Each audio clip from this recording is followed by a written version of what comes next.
Hola, buenas tardes a todos. Seguimos con los temas de terapia de conducta en la infancia.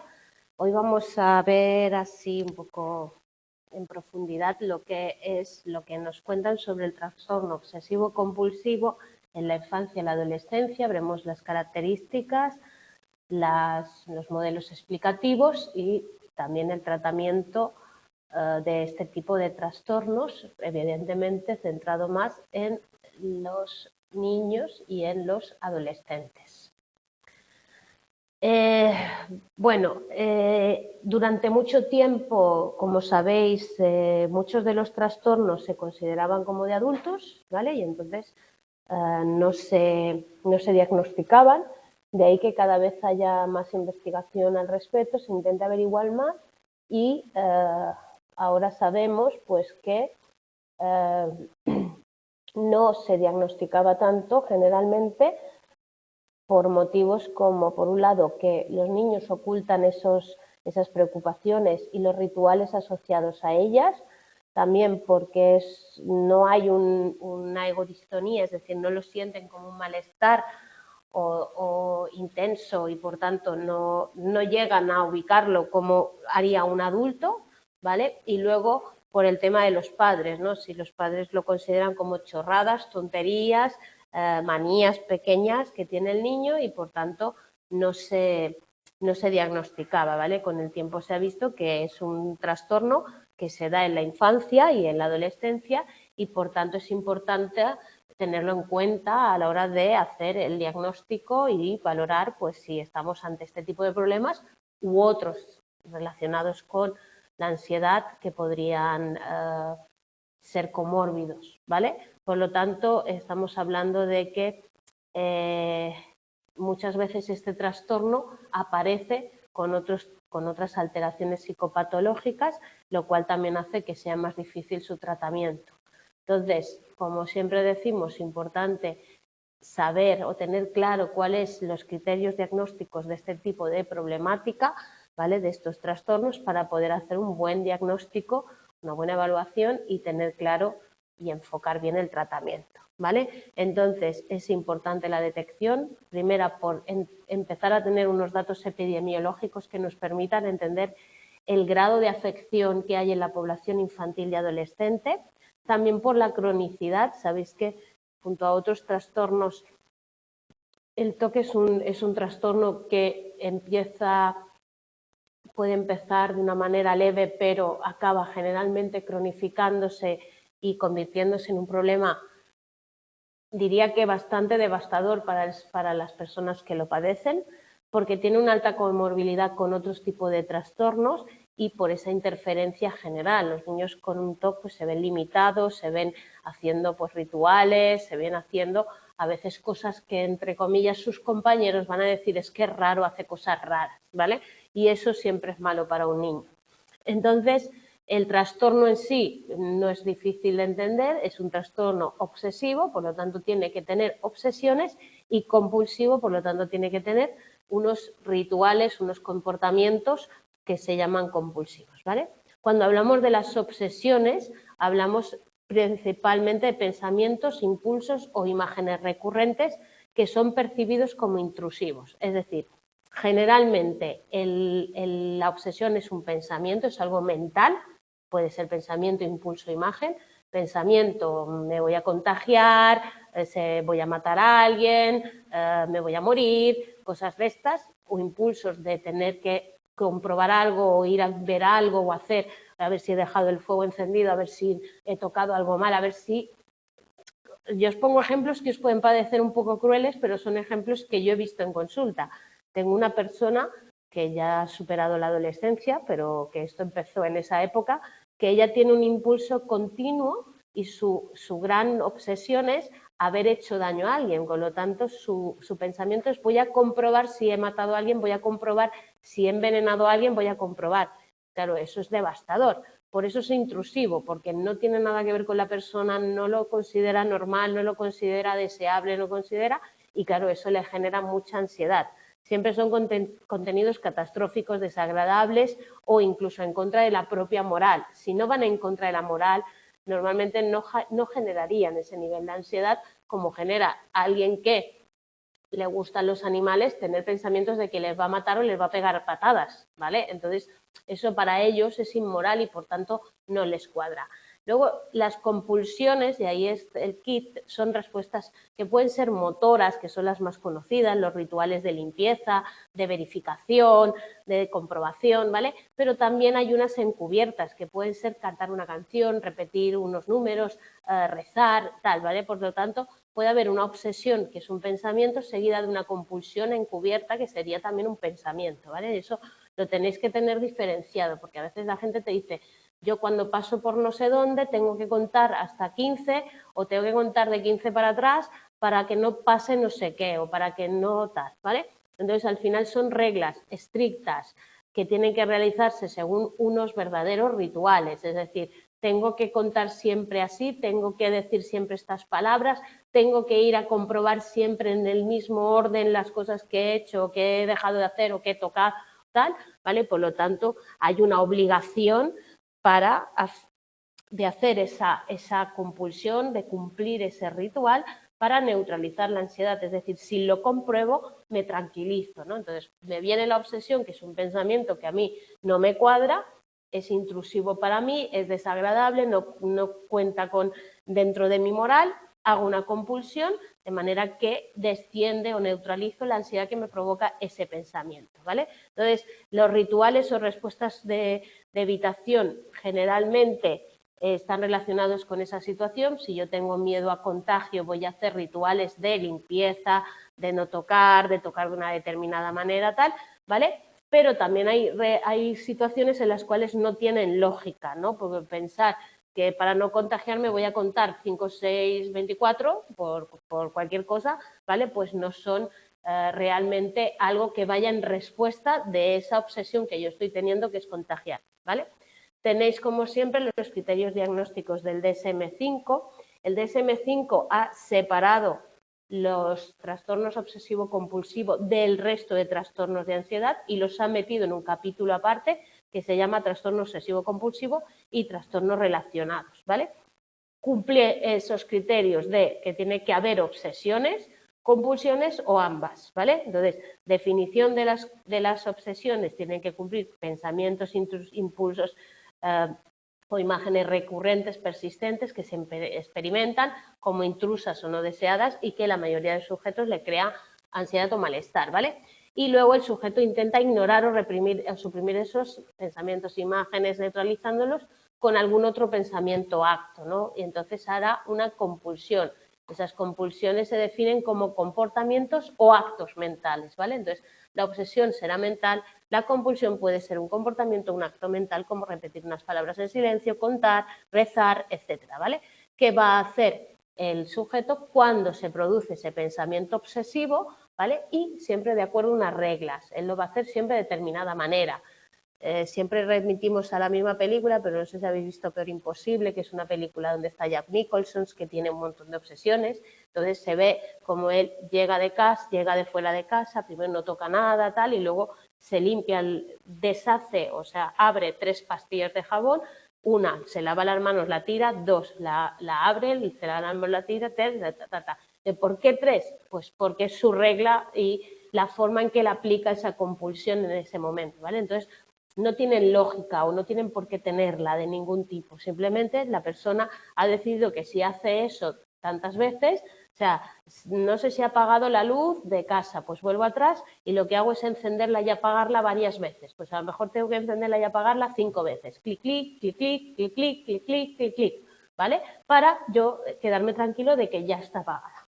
Entonces ahí también el objetivo de ese comportamiento es prevenir o disminuir el malestar para que no haya pasado lo que yo pienso que va a pasar si no hago la obsesión, ¿vale? Entonces, los niños de más corta edad pueden no ser capaces de articular los objetivos de ese comportamiento o actos mentales. Es decir, algunos niños no nos van a saber explicar, ¿vale?, por qué hacen eso o qué buscan con eso, pero realmente están haciendo verdaderas obsesiones o compulsiones.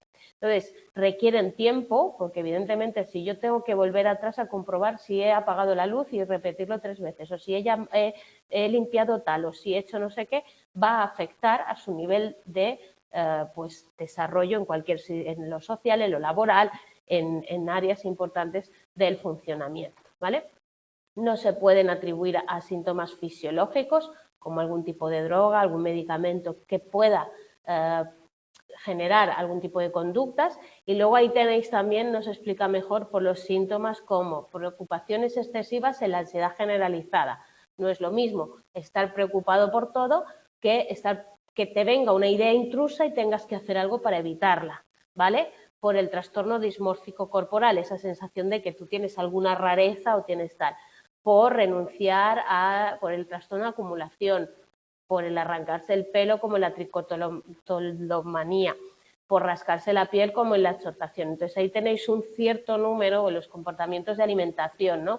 Que en realidad tienen un cierto carácter obsesivo. Cuando se estudia, lo sabéis, se ve que es que esas personas están realmente obsesionadas con la comida, con no comer, con tal, y hacen cosas para no comer, pero hay una preocupación por el peso, una preocupación por la imagen que no se explica por este tipo de trastornos, ¿vale? Entonces ahí tenéis todo el tema de todas las cosas que no deben confundirse con el tema de los trastornos obsesivo-compulsivos, ¿vale? Luego está el tema de la introspección. Cuando hablamos de la introspección, hablamos del grado de certeza que le da el sujeto a un pensamiento intrusivo obsesivo, ¿vale? El grado en que él se cree que realmente ese pensamiento es propio y es real, ¿no? Entonces ahí tenéis que un sujeto que reconoce que la creencia de ese trastorno, de esa obsesión, es poco probable o no puede ser cierta, tiene una introspección buena, mientras que aquel que cree que todo puede ser verdad, que todo es así o que lo que está pensando va a pasar y es cierto, tiene una baja o ausencia de introspección, ¿vale? Entonces, cuanto menor introspección tenga un sujeto, peor es el pronóstico. Es decir, que yo me crea esa idea intrusiva, peor es. Entonces, ¿qué verbalizan los sujetos? Verbalizan en muchas ocasiones que sí, que ellos saben que eso no va a pasar o que ellos no van a matar o que ellos no van a hacer o qué tal, pero aún así les genera duda, les genera ansiedad y eso les hace verse impulsados a realizar esa compulsión, ¿vale? Por lo tanto, ahí hay que tenerlo claro. También hay un tema de especificar si el sujeto tiene historia del trastorno por tics. Luego veremos por qué a la hora de clasificar los tipos de trastorno obsesivo-compulsivo hay uno que está muy relacionado con el tema de los tics, ¿vale? Y luego la CIE o la ICD-10 habla de estos trastornos y los incluye también dentro de ese gran ámbito de trastornos obsesivo-compulsivos y otros trastornos relacionados, como ha hecho la DSM-5, es decir, no están dentro de los trastornos de ansiedad, sino que están en un capítulo o en un título aparte, ¿vale?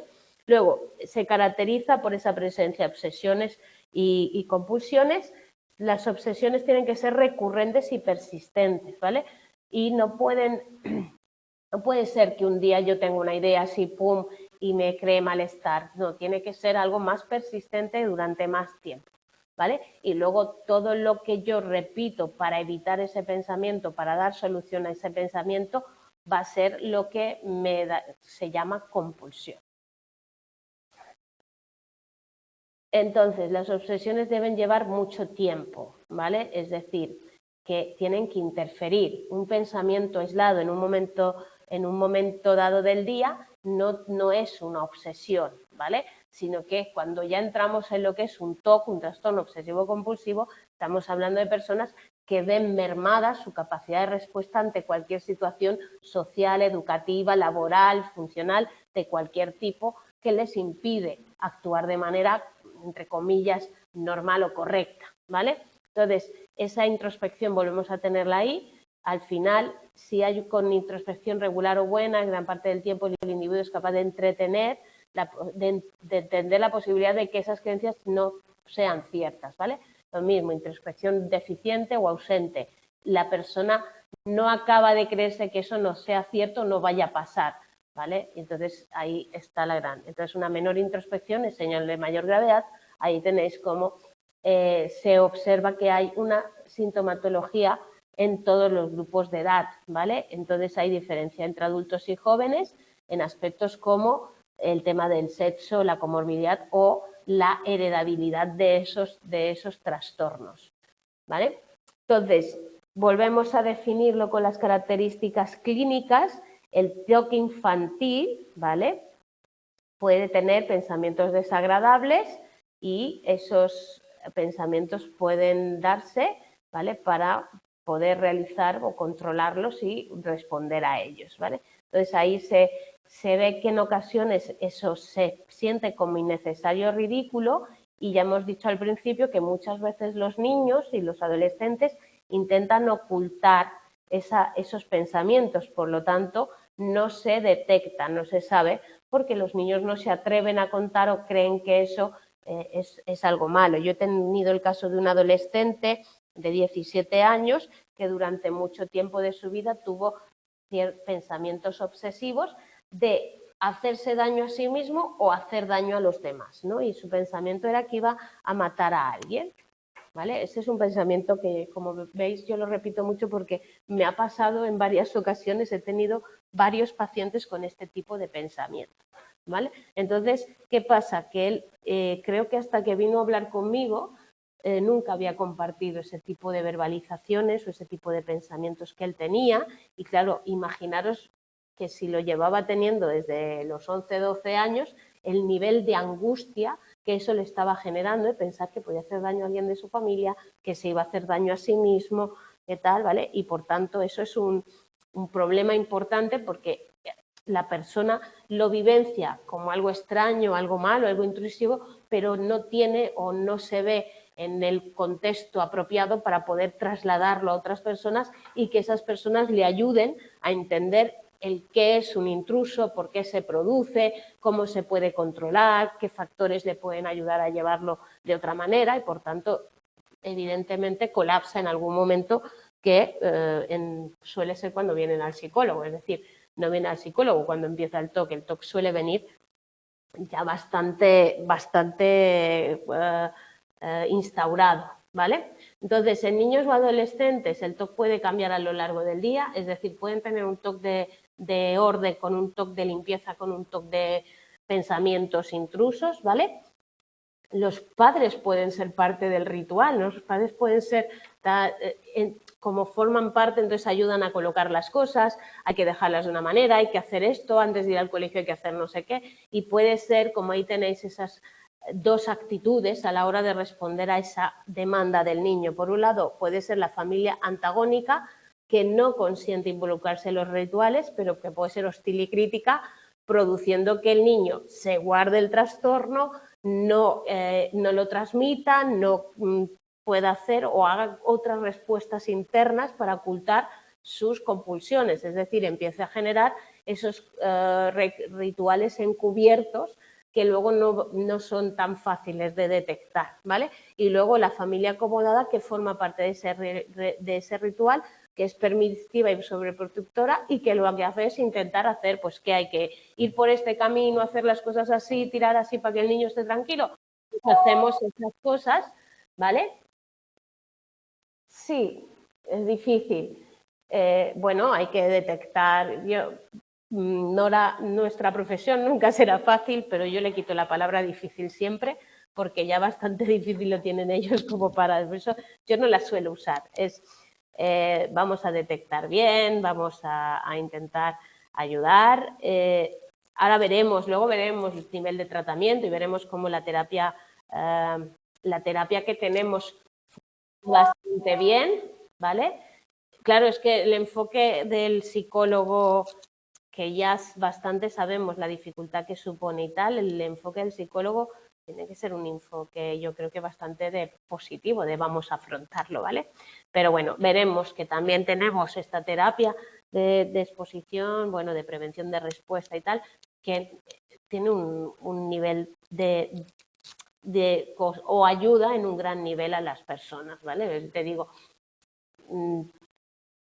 ayuda, elimina, disminuye, a veces tienen muchas épocas muy buenas, luego vuelven a aparecer en consulta, pero bueno, se puede ayudar a esta gente, ¿vale? Entonces, en la misma familia puede ser que haya las dos cosas, un padre que consiente y otro padre que ridiculiza, ¿vale? Y las dos van mal, las dos son negativas porque o bien generan al niño una sensación interna de malestar o bien fomentan que se den esas conductas y por tanto las ayudan, ¿vale? Entonces, los más frecuentes en niños, la contaminación, el padecer una enfermedad, los accidentes, impulsos agresivos o sexuales, orden y simetría y dudas recurrentes acerca de la propia conducta, de si he cogido esto, si he ido aquí, si no he ido, ¿vale? Entonces, esta gente puede llegar a dudar en cuanto a lo que ha hecho. Yo tenía una que dudaba si había firmado o no papeles. Ella creía que iba a firmar un papel, iba a dar unas cuentas que era de su trabajo y rollos así. Entonces, yo creo que voy a dar o tal, o que no he hecho un trabajo, o dudo de si he entregado el trabajo. Imaginaros un niño que duda de si ha entregado un trabajo de clase. Pues entonces tiene que ir a preguntarle a la profesora si lo ha entregado, si está segura, si ha recibido el mail, si no sé qué, pues puede ser, ¿vale? Entonces ahí también puede haber obsesiones múltiples que se mezclan, ¿vale? Y el tema de las compulsiones pues suele ser de limpieza, de verificar lo que hay, de repetir algún acto para tal, de ordenar, esos niños obsesionados con tener todo colocado tal, o de contar, repetir, hacer, ¿vale? Entonces, pueden estar provocadas por estímulos internos, las compulsiones, o por estímulos externos. Los internos son esos pensamientos, emociones o sensaciones fisiológicas que son intrusivas. Y los externos pueden ser pues, un lugar, una persona, un objeto, una situación. Pensad ahora que con el COVID, por ejemplo, con el tema de los gérmenes, del contagio y tal, pues las personas, primero las que ya tenían identificados esos TOCs de contagio lo tienen muy mal y luego los que no lo tenían pues pueden haber generado también ese intruso de me voy a contagiar, me voy a poner enfermo, me va a pasar algo, ¿vale? Luego, siempre los tres sistemas de respuesta, cognitivo, motor y fisiológico. En la parte cognitiva, las obsesiones interfieren en esa vida, actividad cotidiana, pues el niño que tenía dudas de si iba a poder hacer daño a los demás, pues quizás no se deje de relacionarse, se vaya aislando para no hacer daño a los demás, ¿vale? Entonces ahí tenemos también que pueden aparecer de forma pensamientos, ya lo hemos dicho, es la más frecuente, pensamientos recurrentes sobre me voy a contagiar, hacerme daño a mí mismo o a los demás, la sexualidad, etcétera. Las imágenes, que suelen ser horribles y repulsivas y, por supuesto, intrusivas, ¿vale?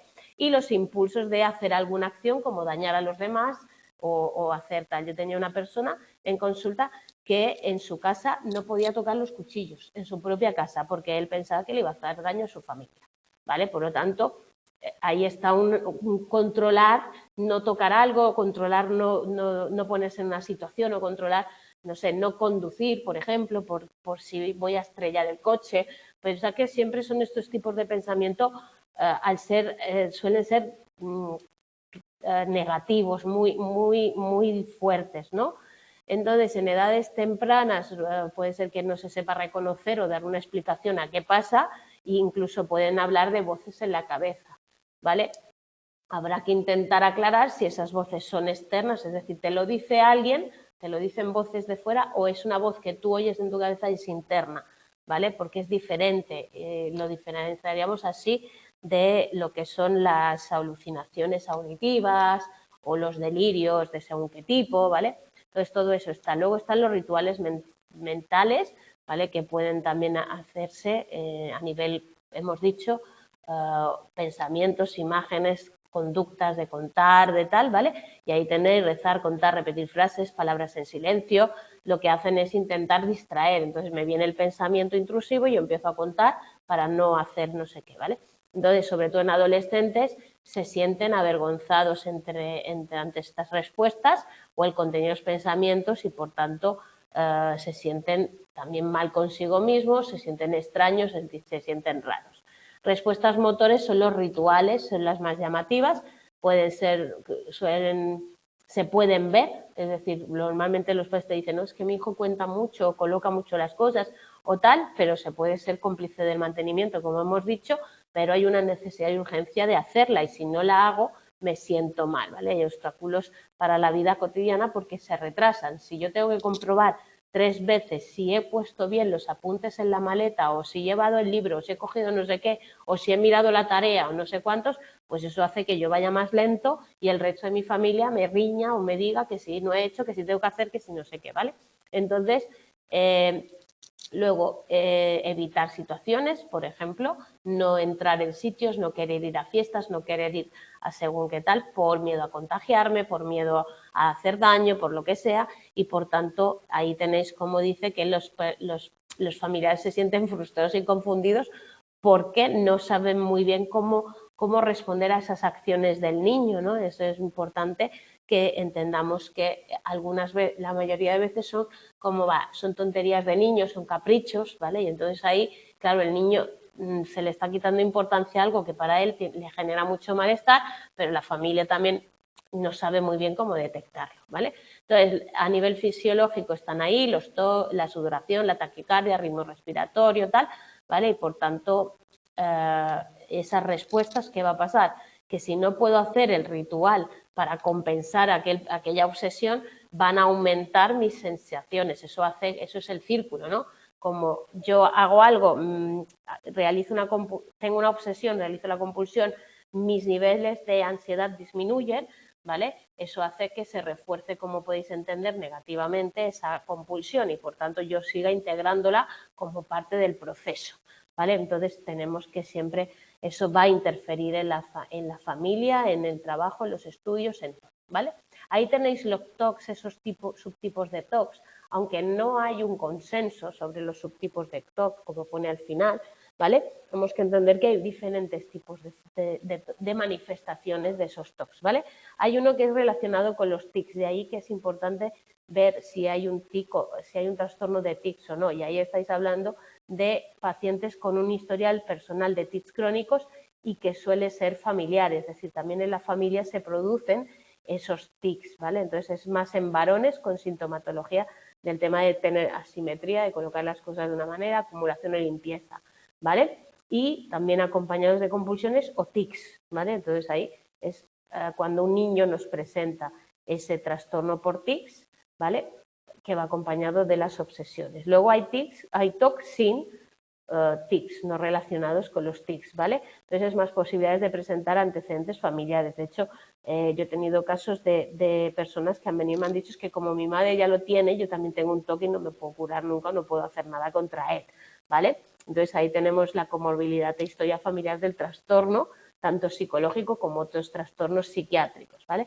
Ahí hay importancia también de esas variables contextuales, porque ya veo cómo funciona mi madre. Mi madre, imaginaos que yo tengo una madre que tiene un trastorno de contagio o de verificar cosas o tal. Entonces, ¿yo qué he visto toda mi vida? Pues he visto que se hace eso. Entonces, al final también puede hacer que yo, que puedo ser más sensible a estas cosas, lo haya visto toda mi vida y, por tanto, yo realice esas conductas de comprobación o de verificación justamente porque lo he visto.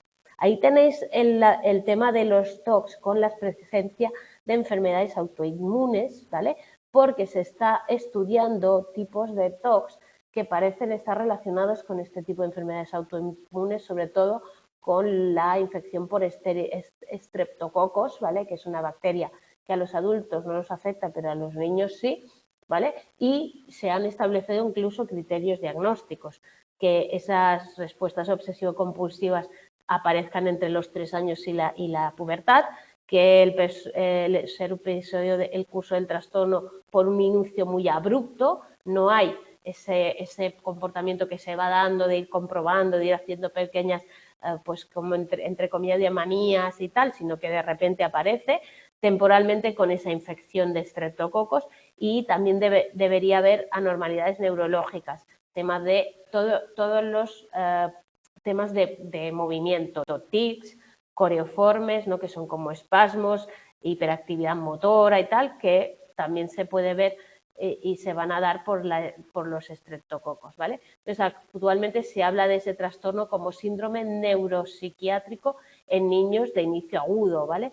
porque el inicio abrupto de ese TOC que se da de repente aparece en tal, y luego algunos tipos de esto, pues ansiedad, labilidad emocional, depresión, irritabilidad, comportamiento posicionista, regresión comportamental, deterioro de funcionamiento, anormalidades, ¿vale?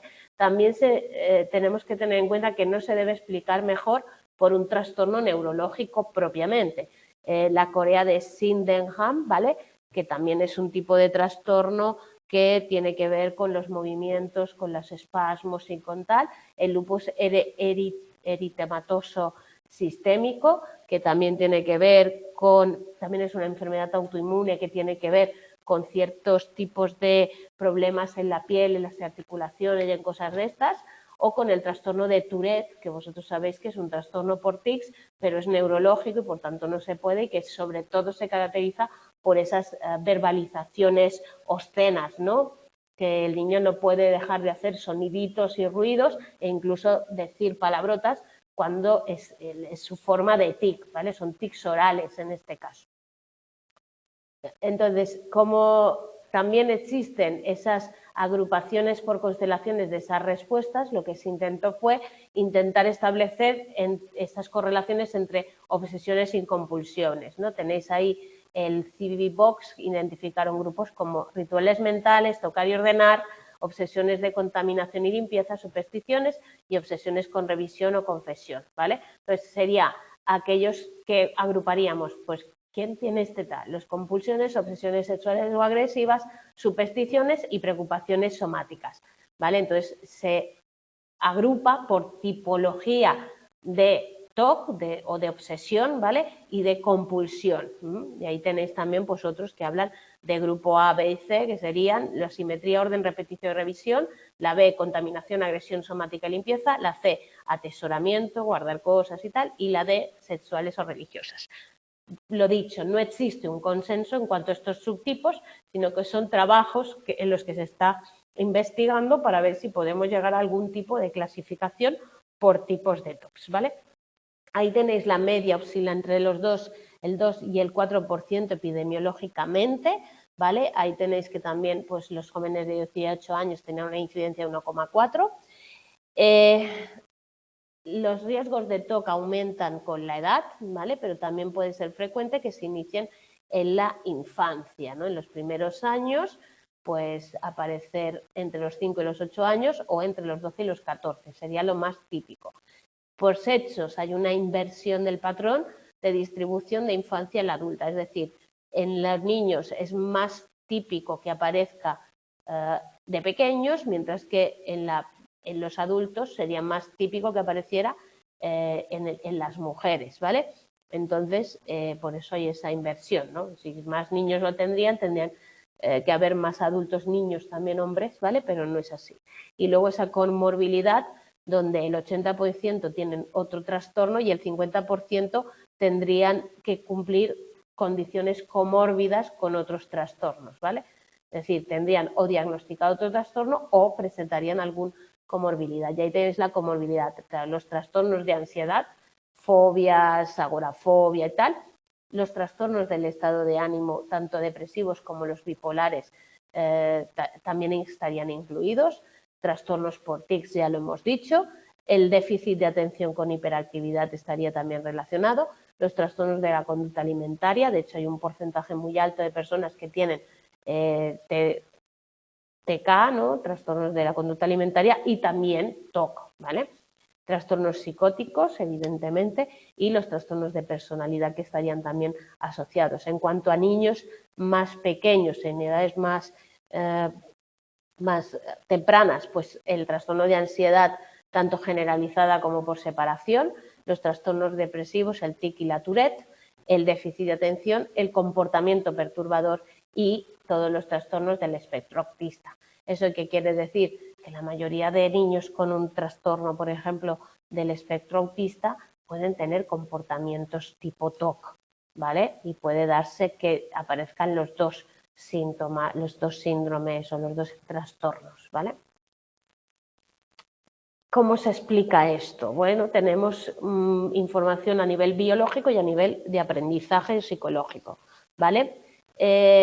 No no hay una explicación conjunta ni total que pueda dar respuesta a todo lo que pasa, ¿vale? Entonces tenemos dos modelos para explicarlo, biológicos y modelos del comportamiento. En cuanto a los modelos biológicos, se está buscando etiologías de diferentes tipos, desde la genética, la neuroquímica, la neuroanatómica, el tema inmunológico por todo eso que hemos visto de las enfermedades autoinmunes y también pues esos tics con algunas características de procesos psicológicos superiores, ¿vale? Genético sugiere la presencia de un componente familiar en el que múltiples variantes genéticas participarían de CTOC, ¿vale? Pero no tenemos una explicación 100% porque si no ya lo sabríamos, pero no lo sabemos. Neuroquímico se estudia el sistema serotoninérgico para ver si, pues, teniendo en cuenta que parece que tiene un papel relevante. En lo neuroanatómico se está estudiando, ¿vale?, el circuito prefrontal estriado talámico cortical, ¿vale? Entonces, todo eso son áreas de investigación donde se ha deducido que puede haber alguna implicación de estos, pero todavía no está al 100% demostrado, ¿vale? Lo tema de las enfermedades autoinmunes, ya hemos hablado del PANDAS, de la Corea de Sydenham, ¿vale? Y luego, pues esos déficits neuropsicológicos del TOC, como la capacidad, la poca flexibilidad, la capacidad de cambio, etcétera, que sería más rigidez mental, ¿vale? Y por tanto haría que esas personas se queden enganchadas en una idea o en un proceso, ¿vale?, que les lleva a hacer la compulsión, etcétera. ¿Cuáles son los modelos psicológicos? Tenemos los modelos conductuales, donde la teoría más extendida es la de los dos factores de Mower, ¿vale? Mower lo que dice es que las preocupaciones de los pacientes se adquieren mediante un proceso de condicionamiento clásico, es decir, el niño o el adulto realiza una conducta, le genera ansiedad, pues generan pues ese condicionamiento clásico, ¿vale? Y luego las compulsiones serían el escape o la evitación, que serían refuerzo negativo, como hemos dicho. Yo intento, una situación me genera un alto nivel de ansiedad, condicionamiento clásico, yo hago algo para escapar de esa situación, evitándola o generando una conducta alternativa, y entonces hay un condicionamiento instrumental de evitación, ¿vale? Entonces ahí serviría de este modelo, sobre todo lo más importante o lo más interesante que aplica es la exposición con prevención de respuesta.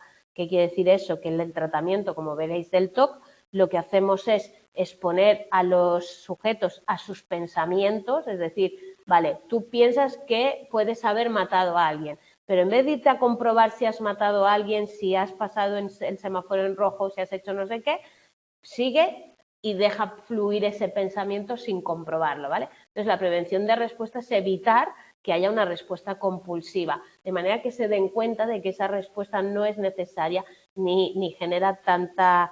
y conseguir que la obsesión genere menos ansiedad, porque no se tiene que dar la comprobación, ¿vale?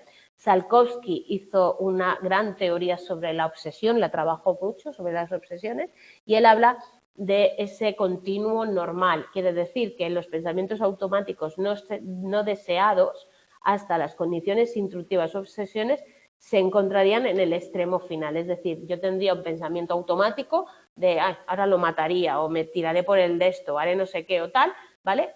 Y eso estaría en continuo con llegar a la intrusión o a la obsesión más implantada, ¿vale? Entonces ahí tendríamos como ese pensamiento puede convertirse en obsesión, ¿vale? No tendría que ver tanto con el contenido del pensamiento, sino con la interpretación del individuo, ¿vale? Los sujetos obsesivos interpretan esos intrusos de manera diferente a las personas que no tienen el trastorno o que no lo desarrollan. Entonces, la interpretación patológica sería cuando yo ya me voy a sobreestimar la responsabilidad de mis actos, es decir, si hago esto, tal, lo que va a pasar, no sé qué, la probabilidad de que ocurran, como yo doy por hecho que esa obsesión la voy a hacer, la gravedad de los actos y los daños que pueden producir, ¿vale? Entonces, en realidad lo que explicas en consulta a gente cuando le explicas esto es, chico, tú tienes un pensamiento intruso como lo puedo tener otra persona, solo que a ti te ha generado ansiedad, le has dado tanta importancia por ciertas características tuyas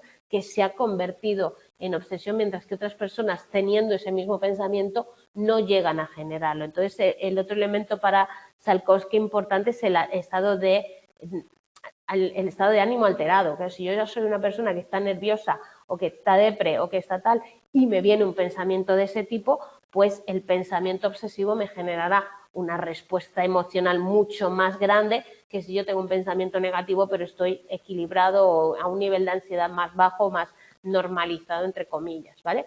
Entonces, él habla de ese modelo de desarrollo del TOC, habla de que algunas personas son más vulnerables a interpretar un pensamiento intrusivo como un indicador de algo que va a ocurrir, que le va a hacer responsable de un daño. Ese pensamiento hace que, bueno, puede estar influido por las prácticas de crianza en la cual se exigen o se da mucha responsabilidad al menor, ¿vale? Eso provocaría pues un gran número de supuestos disfuncionales que percibirían como ciertos, mira que si hago esto, mira que si hago aquello, tal, y ahí empezaría toda esa obsesión donde el foco de la responsabilidad sería muy importante porque siempre estamos hablando de pensamientos que no cuadran con la moral del sujeto, ¿vale? Ratzmann habla de dos tipos de sesgo cognitivo que se producen en las personas que tienen TOC, que serían el sesgo de probabilidad, creer que algo va a ser, es más probable que ocurra de lo que realmente es, y el sesgo moral, considerar que pensar algo es equivalente a hacerlo, es decir, pensar que voy a matar a alguien es igual de malo que matar a alguien. Entonces ahí tenemos un importante problema por la sensación y la emoción de ese pensamiento, ¿vale? Y luego el Obsessive Compulsive Working Group, que lo que hace es identificar esas creencias disfuncionales y cómo afectan el génesis y desarrollo del TOC, ¿no? Mucha responsabilidad, demasiada importancia en los pensamientos, importancia del control de los pensamientos, sobreestimación de la amenaza, perfeccionismo e intolerancia a la incertidumbre de si he hecho o no he hecho, si he herido o no he ido, si he cogido o no he cogido, ¿vale?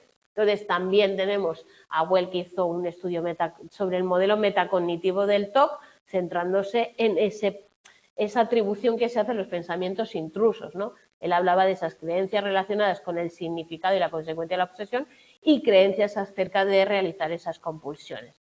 Por lo tanto, se está estudiando un poco todo ese parte cognitiva en cuanto a la importancia que se le da, la atención que se le presta a este tipo de trastornos, ¿vale? Los modelos biológicos hablan de unos criterios que serían factores de riesgo como la sintomatología interna de internalización, es decir, sentir más eso internamente, la emotividad negativa y la inhibición de la conducta, también ambientales, estresantes o hechos traumáticos durante la infancia y infecciosos, ¿vale? Y los genéticos, que serían pues esa transmisión familiar del trastorno y ese estudio que hemos dicho que hay sobre la corteza orbitofrontal, en la corteza cingulada anterior y el cuerpo estriado, que podrían estar relacionados con esa aparición de ese tipo de trastorno del TOC, ¿vale? A evaluar, muy importante siempre para poder diferenciar, ¿vale? Entonces, todavía se está estudiando el TOC, no se sabe, ¿vale? Pero, y no todas bueno, ya lo hemos dicho, los modelos no dan explicaciones genéricas, sino dan una parte. Entonces, ¿qué tenemos que evaluar? Primero, identificar claramente cuál es la obsesión y cuál la compulsión, ¿vale? Es decir, recordar esos tres sistemas de respuesta y clarificar bien, ¿vale? Tú, lo primero que te viene a la cabeza, ¿qué es? ¿Cuál es el pensamiento? Pues que voy a matar a alguien, que voy a defraudar, que voy a robar, que voy a pegar, que voy a tal, que voy a... ¿Y tú qué haces? Pues voy a comprobar a ver si he matado, voy a comprobar si he tal, voy a contar hasta 10 para que no pase lo que pensaba que iba a pasar, tal, ¿vale? Entonces, intentar descubrir todo eso, cómo se está manteniendo, ¿vale? Entonces, hay que ver también si hay algún tipo de infección, como hemos dicho, los estreptococos o tal, pues vamos a mandar, si es un menor o un niño, al médico para analizar eso, sobre todo recordar si es un inicio abrupto con ciertas características, luego analizar bien el sistema y la topografía de esos parámetros, cuando lo piensas, cómo lo piensas, te viene dado, te surge de repente, tal, ¿vale? También considerar acontecimientos vitales. Evidentemente, cuando uno está más nervioso, el pensamiento es más irracional o más fuera de lo que consideraríamos, entre comillas, normal, analizar las respuestas que da para ver hasta dónde son respuestas inadecuadas o problemáticas o son correctas, ¿vale? Y entonces todo ese modelo cognitivo-conductual lo que iríamos era ver esa topografía de la respuesta, variables antecedentes, cuándo se produce, pues mira, a mí cuando voy a un sitio qué tal, cuando veo una imagen, cuando alguien me dice algo, cuando tal, también un poco la persona, cuál es su historia de aprendizaje, qué nivel conductual tiene, su repertorio básico de conductas, la contingencia que sigue esa respuesta, hasta dónde los adultos lo favorecen o hacia dónde no lo respetan, y otras variables como pues, un tratamiento previo de TOC que haya podido haber o algo de esto, ¿vale? Entonces, otra vez respuestas cognitivas, pensamientos, imágenes, hay que registrar, pedirle que nos registre pues qué rituales mentales hace, si él repite unas secuencias de palabras, si hace tal, si espera, y registrar cuánto tiempo lo hace, durante cuánto tiempo, cuántas veces, a qué nivel, grado de malestar que siente, tal, ¿vale? También los pensamientos del niño hacia el propio problema, recordad el nivel de insight, de darse cuenta de si es creíble o no lo que está pensando, ¿vale? Introspección. Los pensamientos de los adultos que se relacionan con ese niño, hasta qué punto pueden estar promocionándolo, las respuestas motoras que hace, registrar cuándo las hace, si las hace siempre, si solo algunas veces, cómo se siente si no las puede hacer, ¿vale? Todo eso. Y las fisiológicas, si nos viene dado, pues saber un poco cómo medir el grado de la intensidad de esas respuestas, de esa ansiedad que siente, ¿vale? Y luego, pues variables ambientales como respuestas de autocuidado del niño, comportamientos de los padres con el niño, situaciones estresantes en las que puede estar el niño, estilos educativos de los padres, miembros de la familia que también hayan tenido un problema de TOC, si tiene una conducta adaptada a nivel social y escolar, ¿vale? Y todo eso. Y luego esas variables biomédicas, ¿vale? Por si hay algún determinante biológico, estreptococos, volvemos, que pudieran darse. Y aquí tenéis, esto ya lo hemos dicho, es que he repetido las diapositivas, en la entrevista. Puede ser que haya alguna diapositiva repetida, ¿vale? Porque como las fui haciendo por partes, a lo mejor me he equivocado. Pero bueno, el primer contacto, importante, descubrir eso, pensamientos obsesivos y miedos, rituales, grado de interferencia, grado de comodidad y preocupación de los adultos, ¿vale? Entonces tenéis otro número grande de estructuras, de entrevistas, perdón, estructuradas, en las cuales solo tenéis que seguir las ítems que ellos marcan de, pues, piensas de manera repetida en algo, sí. Cuando piensas en algo, ¿te pones nervioso o te pones nervioso? Cuando te pones nervioso, ¿qué haces? ¿Realizas una conducta u otra, tal, ¿vale? Entonces, esas subescalas lo que te dan es esa guía para ir realizando el diagnóstico, precisamente muchas veces diferencial con otras cosas, ¿vale? Entonces, ahí tenéis las guías para orientar la búsqueda de problemas de conducta, donde hay diferentes áreas, ¿no?, a destacar, y la escala de Yale-Brown, que también nos permite pues hacer esa valoración de los niños en ítems, ¿vale? Y poder saber pues hasta dónde esas obsesiones interfieren o no, le provocan ansiedad o no, etcétera, ¿vale? Y luego tenéis, como también pasaba en ansiedad, una serie de cuestionarios específicos dirigidos a localizar ese tipo de pensamiento más obsesivo, que nos permita pues diferenciarlo de otro tipo de pensamiento como el trastorno de ansiedad generalizada, ¿vale? Pues ahí tenéis los diferentes cuestionarios, hemos dicho, ¿vale?, que están baremados y que permiten pues hacer esa valoración de los típicos de la obsesión y de la compulsión. Tests conductuales, ¿qué hacemos aquí? Pues imaginaos que le decimos al niño que piense en eso que le provoca ansiedad, ¿no?, en la obsesión, que le dé vueltas y ver a ver qué hace en ese momento, cómo actúa, ¿no?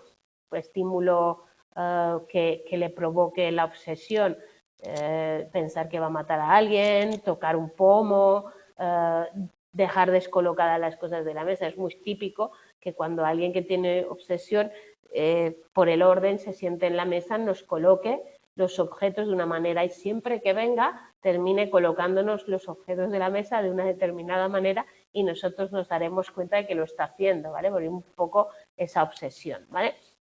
Y nada, conseguir también de los padres pues que actúen como hacer una descripción detallada de la obsesión, de la compulsión, cuánto le hace el niño, cómo la hace, etcétera, porque es una manera importante de obtener información.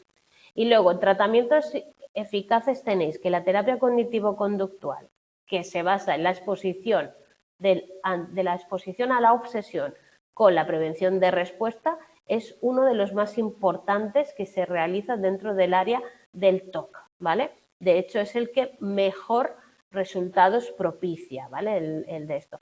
Otra que también influye en positivo es la implicación familiar, es decir, hacer que los padres ayuden a esa exposición con prevención de respuesta aumenta, como veis ahí, un 34% la probabilidad de que el niño mejore. Por lo tanto, es importante. Y luego tenéis explicadas cada una de esas técnicas, ¿vale? A nivel de cómo se aplican. Y luego tenéis los programas donde se ve sesión a sesión cómo llevar a cabo esas técnicas, ¿vale? Lo que es la exposición es como en la ansiedad, ¿no? Yo sigo, la exposición es como la ansiedad. Nosotros vamos a hacer, bueno, primera parte siempre psicoeducación. ¿En qué consiste la psicoeducación? En explicar qué es un TOC, cómo funcionan las obsesiones, cómo funcionan las compulsiones, tal, ¿vale? Esa explicación la vamos a dar, pues depende del enfoque que tengamos, aunque yo recomiendo dar los dos, ¿vale? Ser más cognitivas porque hablaremos más de esos sesgos, de esos pensamientos, de tal, o ser más conductuales donde hablaremos más del refuerzo negativo o del condicionamiento, ¿vale? Al final se trata de dar una visión a los padres, a la familia y al propio chaval o niño, ¿vale? De lo que está pasando en su mente, de por qué pasa y tal, ¿vale? Luego la exposición con prevención de respuestas, al final es una exposición graduada también, haremos lo mismo que hacíamos, una jerarquía de ítems a los cuales nos vamos a ir afrontando con la prevención de respuestas. Tenemos que evitar que haya una respuesta de escape o evitación. Cuidado cuando se trata de una respuesta encubierta mental, porque entonces es difícil o puede pasar que la persona lo haga. Una exposición en vivo siempre es la más efectiva, ¿vale? Pero también la podemos hacer en imaginación, habiendo grabado todos esos pensamientos obsesivos y a partir de ahí vamos a ir afrontando y de manera intensiva, puede ser intensivo o gradual, generalmente de manera gradual, vamos a ir pues introduciendo esa obsesión que creo que voy a matar a alguien y tal y impidiendo la prevención de respuesta, ¿vale? Es impedir que se produzca la compulsión que va asociada a esa obsesión, ¿vale? De manera que la persona acabe entendiendo que a pesar de que no la haga no pasa nada y eso vaya perdiendo intensidad y genere menos malestar. Además de todo eso, siempre se pueden utilizar muchísimas más cosas para trabajar. El trabajo con las creencias intrusivas, el hacerle entender que son intrusos porque funcionan así y tal, ¿vale? Esas interpretaciones erróneas de esa idea intrusiva, los sesgos de probabilidad, los sesgos de tal y por lo tanto ahí lo que vamos a hacer es un poco una discusión de todas esas creencias que dice aquí, un debate a través del diálogo socrático, de la técnica Pastel, que es un poco la probabilidad, igual que las probabilidades del suceso, es decir, yo te doy un pastel, ¿qué grado de probabilidad te explicaría que alguien tuviera un accidente que tú estuvieras al lado? ¿O qué grado de probabilidad te explicaría tal, ¿vale? El estándar doble, preguntar al paciente si culparía a los otros por tener tal, o los experimentos conductuales donde se hace que se experimenta esa creencia en la vida real de ver qué no pasa, es decir, ahí está, ¿vale? También toda la intervención en la familia sobre el manejo de la ansiedad, también tenéis las autoinstrucciones, las técnicas operantes de refuerzo diferencial, ¿vale? Y también tenéis, pues, evidentemente, el modelado y el moldeamiento. Yo hago un modelado, observar a un psicólogo o a otro niño cómo no pasa nada por pensar que vas a matar a alguien, o el refuerzo del niño al ver que se está acercando a ese objetivo, ¿vale? Entonces, a partir de esas técnicas concretas dentro de la terapia cognitivo-conductual, desde la exposición con prevención de refuerzo hasta las autoinstrucciones de valentía o de lo que queráis, ¿vale? Hasta tal, pues se han ido haciendo diferentes programas que funcionan o que están funcionando a nivel de aplicación. Entonces, el de How I Run OXE, estamos hablando de fase psicoeducativa, que es lo que hemos visto, la exposición con prevención de respuesta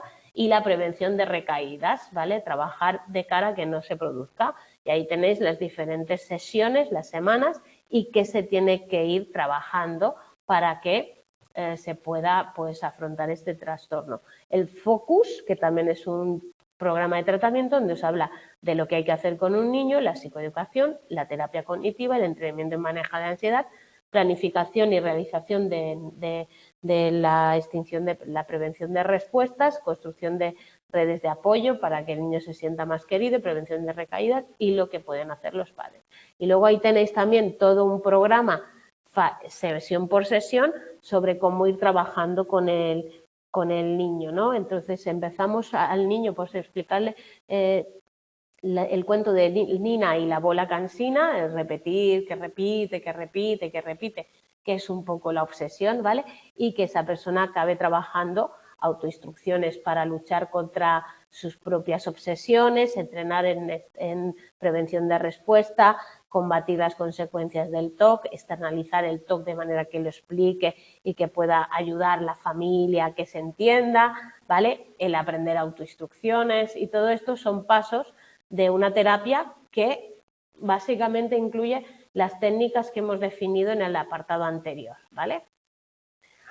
Y a partir de ahí son 12 sesiones, ¿no? Tratamientos farmacológicos, entender que los fármacos son los inhibidores selectivos de la recaptación de la serotonina, los ISRS, ¿vale? Que en ocasiones menores con TOC no responden al tratamiento psicológico y farmacológico y en caso de que resistan el tratamiento cuando existe falta de respuesta parcial a la terapia de conducta terapia cognitivo-conductual y a los ISE y o a la combinación. ¿Qué pasa?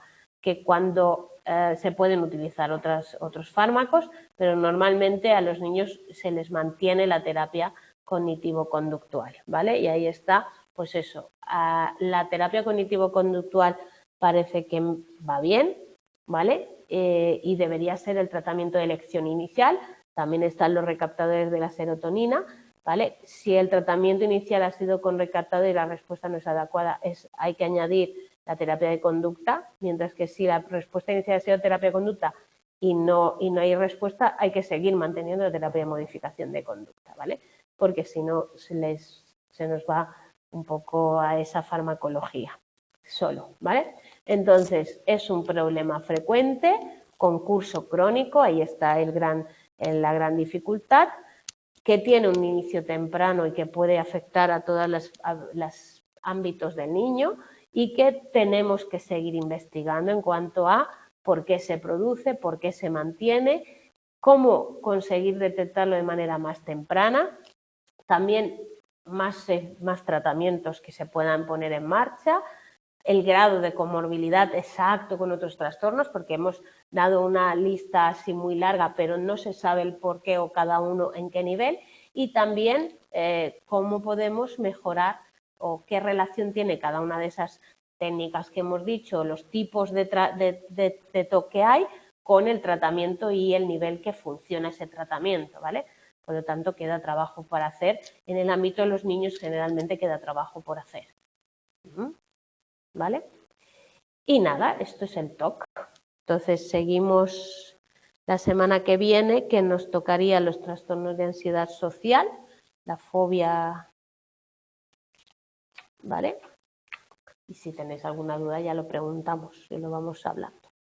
Los trastornos de ansiedad social, fobia social en la infancia y la adolescencia, la semana que viene, ¿vale? No me da tiempo más. Gracias, chicos. Adeu.